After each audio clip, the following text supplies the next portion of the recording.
Hello there and welcome to Mr. Iyer's Digital Dialogue. We are all about using technology to solve everyday problems. And, of course, your host is none other than Mr. Iyer himself, an expert in all things SaaS and the digital world. Welcome to the Fractional Series, and today we are talking to a product marketing leader. Welcome everyone to another episode of Mr. Iyer's Digital Dialogue, where we deep dive into tech, transformation and travel and continue our current season with World of Fractional Leadership. Today I'm thrilled to have Archita Fritz, a fractional product marketing leader with an inspiring journey from her beginning as an electrical engineering intern to launching over 20 products in more than 128 markets. Archita has helped scale business from 1.5 million to $350 million. She's a leader in her field and a passionate advocate for diversity and inclusion. Recently recognized as a runner-up for peer-nominated Board of Directors Award, Archita handles hands-on approach and belief in diverse perspective make her invaluable partner for companies navigating growth and transformation. Her mantra, be bold, be you. I'm excited to dive into her experience and insights. Welcome to the show, Archita. Thank you for having me, Mahesh. I'm excited to be on here with you as well. Yeah. Let me quickly dive in. When I gave your intro, you said you moved from an intern electrical engineering to a fractional product marketing leader. What Gosh, so that was this 20 entire years in the transition? making. It was an overnight success, 20 years in the making, like we say. But, I kind of followed the path. I was a 17-year-old immigrant from Bangalore, India. And so, of course, I just followed the path my parents told me I'm supposed to take is, get an engineering degree, a doctorate degree, or become a lawyer. And I picked engineering because I liked math and physics, and I would be terrible at biology and everything that came with it. And I had a conversation with my dad, I remember, and he was like, I really wanted to be a doctor. And he's like, you do realize, right, it's going to take you 15 years of studying. And I was like, what? No, I'm out. So that's what got me into engineering. And so I met the company that I was an intern at as an 18-year-old freshman in college. And, the path my parents had outlined for me was, keep growing in the corporate ladder, like grow, grow, grow until you get to the C-suite. And I followed that path. And I loved it. I really did. I did that for 16 years. But I realized even very early on is that you are the creator of your path, even if you're a first, the few, the only. And in a lot of spaces, for even up to now, 20 years later, I constantly find myself as the first, the only at the table. But advocating for myself is what helped make those shifts. So I was able to advocate very quickly after my first two internships that I do not want to be in the basement of a test lab working and building circuits on breadboards. That's how, dated this is. And so I advocated to be on the manufacturing floor and help as a quality engineer. And so that gave me a chance to move to Quebec, Canada. And when you have an international assignment like that very early in your career, you get a lot of visibility. And so I then again advocated using that visibility to step into marketing and help launch other products.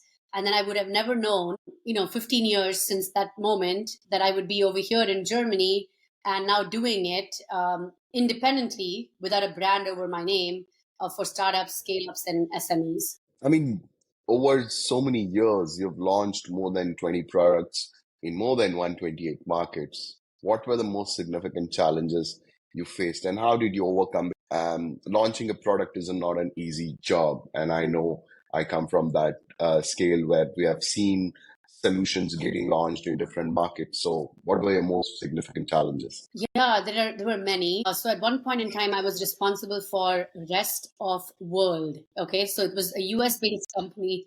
So I was responsible for rest of world. I mean, that's a pretty big responsibility, especially when it's a US based company and they've got blinders on with regards to where you can make money. But when you look at the rest of the world, we have a lot of parts of the world, and this was a med device company that need healthcare products, that need medical devices because there are unhealthy people everywhere. And when you think about India, China, just there we have 2 billion people, right, in these two countries. And so my focus and the biggest challenge in that kind of role of launching products was making a business case for why we need to invest research and development dollars outside of the main market into another market that doesn't have the attention of C-suite. But that was such an exciting challenge. I remember a leader early on who was like, Archita, you're like a bulldog in a china shop. You'll just like go and you're going to like make people know that this is important, and you have to make some noise when you're going against the tide. But it put in place a deep rigor, because I can't come to the table after making a bunch of noise with garbage data. So a lot of like my product development like thesis, even now as a product marketing leader, when I work with startups and scale ups, is don't just go to market because the founder thinks it's the right thing to do, or because someone's like, oh, this is an amazing idea, or an investor had an idea, whatever it is. Go to the market with doing your research right. There is a true opportunity, and there's a difference between male-led and female-led startups, right? Because male-led startups are chasing hyper valuations, and so therefore they're just kind of like launching to sell. Female-led startups are chasing solutions that are truly solving the world's challenges that have been historically not being paid attention to. And so that's the other kind of challenge I faced early on that kind of serves me well now, is using data to back up whatever you truly believe in, whichever direction you choose to go to, because it helps with investors in making rational decisions, and it helps you with scaling your people, your processes appropriately. So that was one of the things I think of, but I can list 10 others. You did touch upon, working with startups. I mean, I understand. I have worked with founders where they come and they say, that product is made for SMB sector or a mid-market, but they want to go to the enterprise segment. They say, no, my product, I want to start selling big. I want to make $1 million right in the next couple of months. So I understand where you're coming from. So, I mean, this is what I feel. So I want to know your, is there a key difference in launching a product for a startup? Because you worked with both sides. You've been on the both side versus a Fortune 500 company. Gosh, okay. So yes, there are a few differences, but a lot of similarities. Because, when I first jumped into the startup world, everyone's like, yeah, you were in a Fortune 500 company, you had a lot of money, so that was going to be okay. But I was in the most underfunded division of the entire $20 billion company. Okay. So my little division, as I said, it was, at one point, 1.5 million, like that, this part of the division, then 8 million, we kind of scaled it to like 70 and then 350 million. Right. But we were really small. So I kind of had, so in the Fortune 500 world, what you cannot ignore is you have access to resources, period. Okay. So right. If I'm like, I want to go do a study on something, right? Usually they'll be like, Archita, you have $5,000 to do it, which is ludicrous because it's super small for such a large organization. But if I can make a good enough case, like a really good enough case that makes them really excited about what it could land with, I could get the resources because it sits somewhere within the company, right? And even if it's not direct, I could get a lot of indirect resources. Now, a lot of times in the startup world, you're starting really scrappy. Right. So I recently worked with a startup founder who was in the US market, did really it's done fairly well, actually. I would say really well in the US market, and they're still pre-seed. Okay. So this is not a seed startup, pre-seed, but they were looking to enter the Indian market, and they had tried for 3 years. And just because the founder had extra money, not extra, but they had some money to give, he used some of his own money, bootstrap money, to do research reports. But he spent thousands and thousands of dollars. I mean, like tens of thousands of dollars. Got zero value out of it. And so then when he engaged with me, we kind of took the same Fortune 500 approach, like as if you're pitching to executives that have resources, but are going to say yay or nay, right? And that you are going after the yes. So then you go to a really disciplined approach to doing your market research, etc. And then we were able to identify and unlock a $586 million opportunity, right? So the difference I would see is that in one case, of course, resources exist. In the other case, it does not exist, without a doubt. But the method to the madness to getting to the same answers is still possible. And we spent about 2,500, like even less, just for the research part of it, like the market research part of it. And we were able to unlock so much. There are scrappy ways in which you can do things, but you've got to do it in a way in which you don't lose the discipline behind it. Because otherwise, you're going to, launch. I always give this example of the company Juicero that launched. I spoke about this on LinkedIn recently, but they launched this juice making machine that got funded $140 million. $140 million to squeeze. I don't know if anyone's watching this, but to squeeze a packet of juice that a reporter was able to show on a YouTube video, you could do it by hand, right? So when you don't understand truly the problem in the market, and you start building these products, it's going to come hurt you. Not now, but sometime in the future. So just do it diligently. And I feel like that is the difference. In Fortune 500, you don't have a choice. You have to do it. In the startup world, sometimes people feel like, which I agree, like iterate, experiment. But sometimes it's done at a significant expense that you pay dividends for further down the line, which isn't. I mean, these are really good information, Archita. I'm sure my listeners would be really interested in knowing more about it. But before I go there, I want to go and touch the fractional aspect of it. I mean, you are a fractional product marketing leader. Now, how did that transition happen for you to you thought I want to be a fractional now. I don't want to be full time. So how did that transition happen? And when did you realize that this is what I want to do? Yeah, that's a really good question, actually. And I would say that I'll first kind of frame it by saying there are three kinds of fractional individuals. And I'll share about where I sit and then why I got there. So the three kinds of fractionals are folks who still have a full-time job. And they're like, hey, I want to build a side hustle. I'm going to try to start doing some fractional work. And I don't know how they do it, quite frankly, because I've spoken to quite a few of them and they're literally burning both ends of the candle. They have families, they have everything, but they've chosen that way of life, which is okay. The second kind of fractional leaders are folks who are in between jobs, like full-time jobs. And they're like, well, the job market is pretty ridiculous at the moment across the globe. And so they're like, okay, you know what? I hear about this fractional thing. I'm going to try it out. I'm going to just do this in between while I'm trying to find a job. And, again, it's a poison you pick, and that's okay. And that's also one way. The third way is folks who are like, well, no, this is the kind of life I want to live.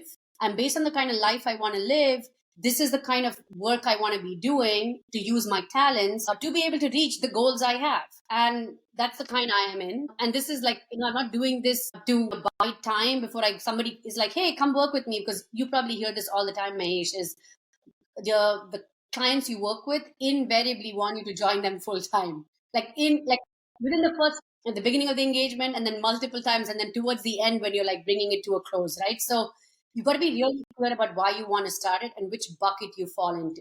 And then for me, the way I ended up there was I spent 20 years in corporate, like actually 18 years in total before I stepped into this, right? And I had many different experiences in different parts of the world. But I was at one company for 16 years of those 18 years, which is a very long time for a lot of people like to be at one company. Can't think of a lot of people who have been there for that long. I mean, quite a few, but not many.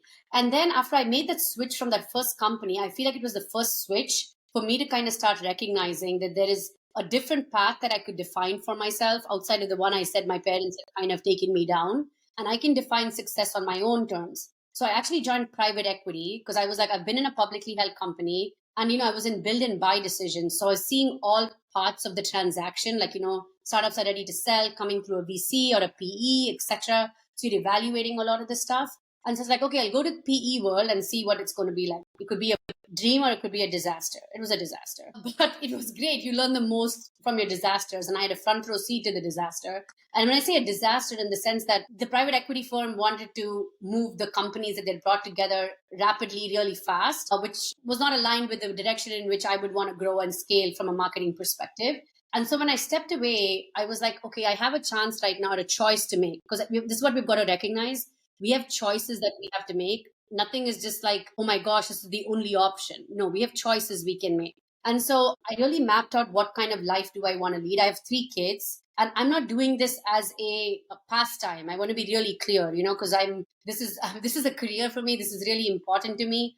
And this is important financially to my family as well, So I was like, okay, and I was always on a plane 6 days a week before that for the 16 years before. So how do I change that? So I became really clear about the kind of life I want to lead, because you read it out in the beginning bio. I'm a speaker. I'm a board member. I do a few podcaster, a few other things. And so I only work with my clients Tuesday, Wednesday, Thursday. I don't work Monday and Friday.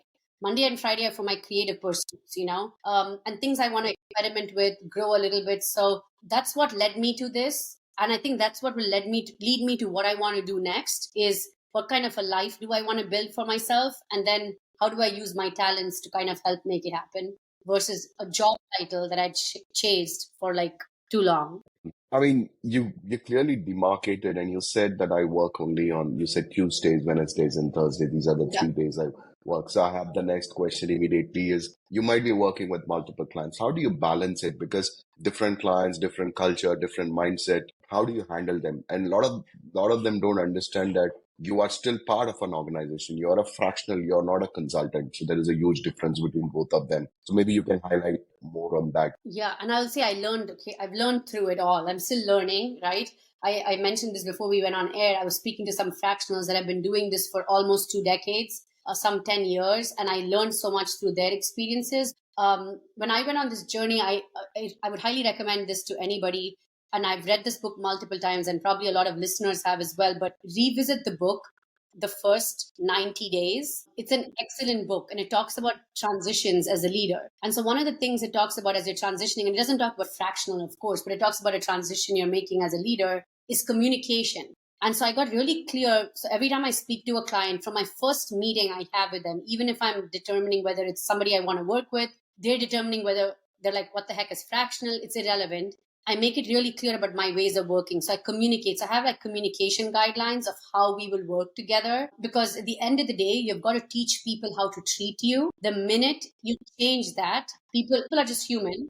They'll step into it. And I had some significant cultural differences. I had a client in Belgium, and then I had one of my clients in India, and it was vastly different because of just how people work, in India. It was a big learning curve for me, even though I'm Indian very much, and I've worked with so many people in India before. But when you're an Indian-based startup, right, it's vastly different. And so recognizing that was very, very critical for me. So I also kind of understand how they work, but then still communicate my boundaries, and I let them set some boundaries for me as well. Touch wood, like I would say 90% of my clients have, actually I would even go far to say 95% of my clients have been amazingly good about respecting those. But it all comes down to how much I respect them. The minute I'm like, oh yeah, so no problem, we'll just do the meeting on Friday, they're going to be jumping into every Friday, right? And of course you make exceptions. Like it's kind of silly. I'm not like, some rigid like person in the middle of nowhere who can't make exceptions, but made exceptions when needed. But practice what you preach with regards to the guidelines you set for yourself. But first make those for yourself, and then communicate it over and over again to be sure, in a way in which that seems supportive and not transactional. Well put that. I had this thing when you're a fractional, and you did mention that you work with multiple clients. Now, of course, you have teams in those companies, right? You said you manage different geographies. Now, how do you empower your team? I mean, to take ownership of their work, because you're a fractional leader. Sometimes these teams, and because I've sometimes encountered, they think that this person comes for 5 hours a week, and he comes and tells us to do things. But how do you tell them that, yes, I am leading it, but I'm empowering you to get the work done and take ownership of the work? Honestly, it comes down to communication. I can't emphasize this enough. Communication and collaboration. I work with teams, literally, I mean, like globally across different geographies. And I've encountered some really interesting human beings, depending on the cultures as well. Because every culture looks at age, they look at expertise, they look at all of this stuff and determine how they choose to work with you. And one of the first things I would say I've done is I established like these get to know me meetings where I just really want to get to know the person right at the beginning, So I spend some time with all the key stakeholders. I let them know, 99% of the time, actually, I can't think of one right now. All of the time, the CEO has brought me in, like a C-suite member has brought me in, CEO or a CEO or something like that. There are a couple of clients I'm speaking to right now where it's the VP of product, the VP of product who's brought me in, and they don't have a product marketing function. But most of the time it's just been them. So I also make it really clear, like, this is not just a random person off the street. This is, as much as I honor their expertise, and I really let them know that I'm not coming in here, tell them what to do. I want to honor their expertise to utilize it to amplify the direction in which C-suite wants to go. Because at the end of the day, it benefits them as well, right? So communication is critical in the beginning, and then establish regular communication checkpoints. How do they like to be engaged? How would they like to be informed? And, how would they like to have their teams be responsible? Because some of them are leaders of teams that I need support from. And sometimes those are the most challenging pieces, because you'll have a chat, and then that leader may choose not to have a chat with the rest of their team. And so then I always write, and the first meeting is the best one to get everything out of the way, because you may not have their ear again. You may have their ear in the Slack channel or somewhere else. But the best time is that first meeting, because everyone's curious, like, who the heck have they brought on board? So they will always take your first meeting. So make the best of that first impression. It starts building trust, because that second one is trust. If they start seeing the impact that you're making through truly improving things for their team, it builds further trust. So start putting that in, and don't come in with the perspective that, oh my gosh, I have 20, 25 years of experience, so therefore you have to listen to me. That's garbage behavior. So kind of come in with like, you're in it to learn as much, to help amplify what they already know and is going and doing well. You're one of those fractionals whom I'm having a discussion where usually it's fractional CXO whole, but you have niche. You're a fractional product marketing leader. You're specifically focused more on product marketing. So if somebody wants to get into something niche like this in their own domain, what are the three advices you would give them? Because doing everything like a CRO, CMO, CTO, it's a whole thing. You have taken a niche and you're focusing on that. Yeah, and I'll tell you, I started off with CMO. Like if you go back to like some of my earlier LinkedIn posts, you'd say CMO. But I knew it then, and I was just, I was learning. I was kind of figuring it out. And I realized very quickly, like there are parts of marketing I hate. I literally physically do not enjoy doing. Of course I can do it. I've done it for like years on end, and I've been successful with it, but it doesn't bring me joy. And since I told you, like, how I chose to go into this, I chose to go into do things that I love to do. And so what I did was, the three things I would recommend you do, and again, this is a best practice I've tried. You can try it and try different things, but go to your CV, like literally write down every damn thing you've ever done in your life. Like literally go down to your CV and start making a Venn diagram, and also go to like, your brag file, like maybe a file where you've saved people saying, oh my gosh, you were so good at this, or somebody like said something about, you did great work on this or whatever. And if you don't have one, go ask people. Okay. But when I worked with you in the past, what really resonated with the impact I had on you.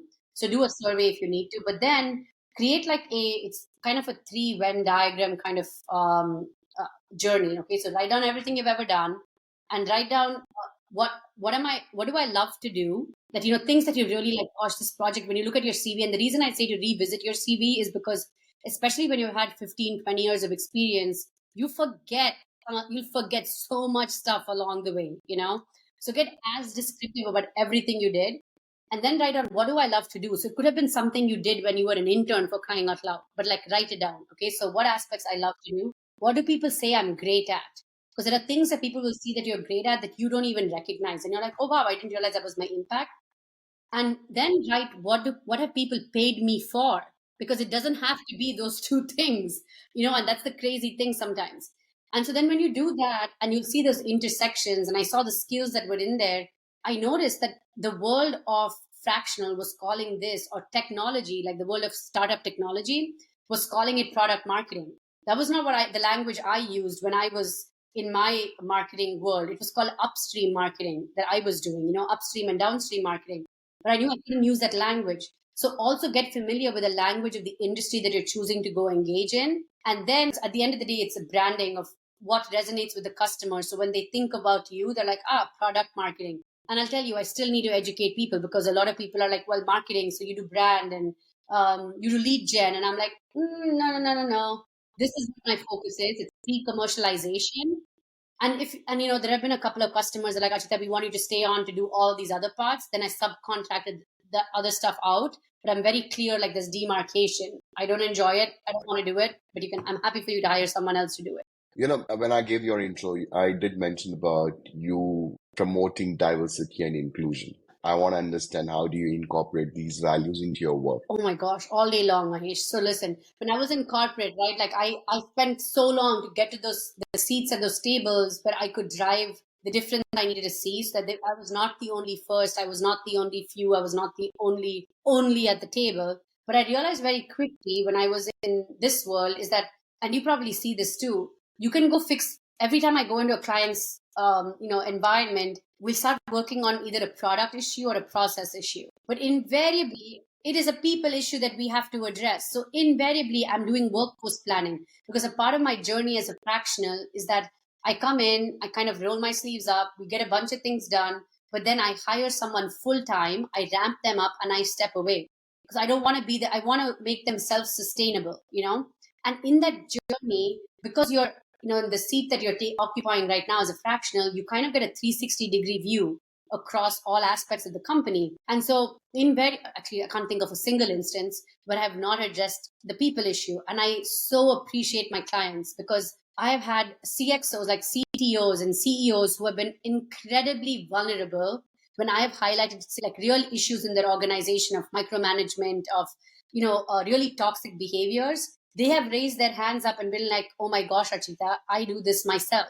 Right. And that is huge, because if they recognize it, that they're perpetuating an unsafe workplace, knowingly or unknowingly, because especially when you're a startup or even a scale up, or even an SME for that matter, kind of control becomes your only way to ensure results sometimes. And that is the worst way to ensure results, because it's not sustainable results. It's not results that you can keep repeating, unless you're physically present in every single one of these conversations. And there's an extent to which you can do it. You maybe can even do it. I've seen this up to being 25 million, 40 million. I've seen this happen. But there's a tipping point after which you just can't be there, right? So that's how I incorporate it, is how do we create safe workplaces in order for innovation and growth to thrive after we've put all of these product marketing principles in place and everything else. How do we ensure the buck doesn't stop here? Excellent point. I think so. The trajectory of the podcast has shaped up really well, Archita. I think so. These are some really valuable points. Before I go to the fun element, I have a couple of more questions for you. One is, what are the trends do you see shaping the future of product marketing in coming years? Gosh, that's such a big question. Yeah. One I would say for sure is the fact that just the language of product marketing is taking shape. So I feel like in the past, even to this day, organizations up to 25, 40 million have done away with having a product marketing function, because they usually have a product leader and they're like, that is more than enough. But investors are coming in and they're like, you can't be a single product like success story. You need to have multiple products. And so what the companies are realizing is that they're adding multiple products through acquisitions or whatever it might, or, building it in-house, is that if they don't have a product marketing strategy, there's a significant disconnect between sales or like commercial and the internal teams, and everyone's speaking their own dang language, right? So I think just the function of product marketing is gaining traction with regards to its necessity to be there outside of the traditional tech industry, which has happened historically. That's one. Number two is we have so many, I highly encourage the use of AI, quite frankly. And there are some amazing AI tools around like just audience research and sentiment analysis and so much information that could make our product market entry strategy be that much more refined. So when we go into market with the messaging, it really resonates with the customers, So I encourage using these tools as well. So that's kind of the second one I would say. And the third one is the kinds of people entering product marketing as well. You're seeing a lot of, I'm biased maybe, but you're seeing a lot of, I probably am, engineers entering the product marketing space. It requires a level of like deliberation, discipline, and it's probably the only thing in marketing that is the farthest from being very, very gray, because most of marketing is gray. It's not black and white. Like you've got to make decisions in between. In product marketing, you do too. Like, you're not going to get 100 points of empirical evidence to make a decision. But I see like people from adjacent specializations entering in. And I would say we should welcome them, because it could add so much value, because you see product managers becoming product marketers going and becoming product managers. So encourage those shifts back and forth. So how do you stay ahead of the curve in such a fast-paced industry? I know you balance yourself really well, and how do you stay ahead? Because technology is changing, and you just did mention AI. Now, AI has been a game changer in a lot of aspect of the industry, including in marketing as a whole. Yes. So how do you stay ahead of the curve? God, talk to people, attend conferences, like get on stages, get on panel discussions, because you recognize as you're preparing for these keynotes, for these panel discussions, your knowledge has to be deeper than just your lived experiences and your CV that it says, right? So you're going to be challenged by other panelists on board, and then that helps you think about other things. It opens you up to new technological changes when you go to these conferences. connect with people on LinkedIn. Mahesh, that's how we met. Even the questions they're asking me is making me think, right? So try to, like, especially if you're someone who wants to build a fractional practice, when you start, do what you would do, like start with market research, talk to some people, get to know them, and don't get to know them because you're trying to like land an opportunity. Like that's the worst way to do it. But get to know them to get curious about what is their journey, where have they gone. And you can follow the Product Marketing Alliance. Everyone's familiar with that. They are always chock full of a billion resources, constantly being updated all the time. Anti-certification. Okay, so that's just my take. Like others can be on here all for certification, but I've like unsubscribed from the establishment of requiring certifications to be competent. I feel you can be extremely competent without a single certification. So if you choose to step into fractional and you're like, oh, I need a certification, please just start doing things. The best way you can learn is going and working with clients, because you have to unlearn so much behavior as an employee as you make the switch to an employer who's running their own business, supporting other employees. So it's good. It's not going to happen overnight. You're going to make mistakes. I still do. I still have. But the only way you learn is by doing too. So don't overthink everything. And it's in the doing that, you get exposed to new vendors and other things. And the last one I would say is engage with your alumni networks, because there is so much value there. In just staying in touch with your alumni network. And usually especially if you've been in industry for 15, 20, 25 years, someone is out there building something of their own, So you learn in that journey as they're all building about how they build, etc. And it keeps you on top of what's happening in the industry. I think so. This was brilliant, Archita. I think so.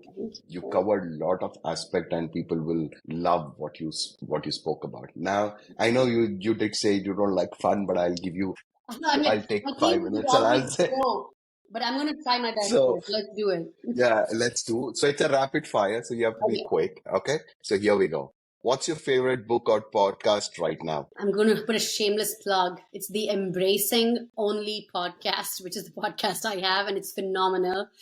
Interviews women who are navigating the workplace as an only and how they thrive in spite of it all. My favorite book, and I would highly recommend people to read this book. It's by Elaine Lynn Herring. It's called Unlearning Silence. And it's a fabulous book as leaders. Is how do you inadvertently silence people in your organizations? And how have you inadvertently silenced parts of yourself as you've grown as a leader? And how do you unlearn the silence to truly drive growth and innovation? If you could have dinner with any historical figure, who would be? Historical, not living. Yeah.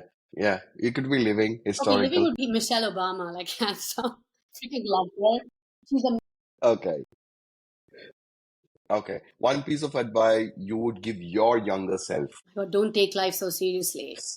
So you're a coffee or a tea person? I've never had coffee in my life, so tea. What's your go-to productivity hack? Go-to productivity hack is Excel sheets and listen there. I color code everything in there to make sure that my yet to be diagnosed ADHD brain can follow some structure. Okay. If you were in product marketing, what other career you would have pursued? I got all the other ones I do right now, Mahesh, podcaster, radio jockey, board advisor.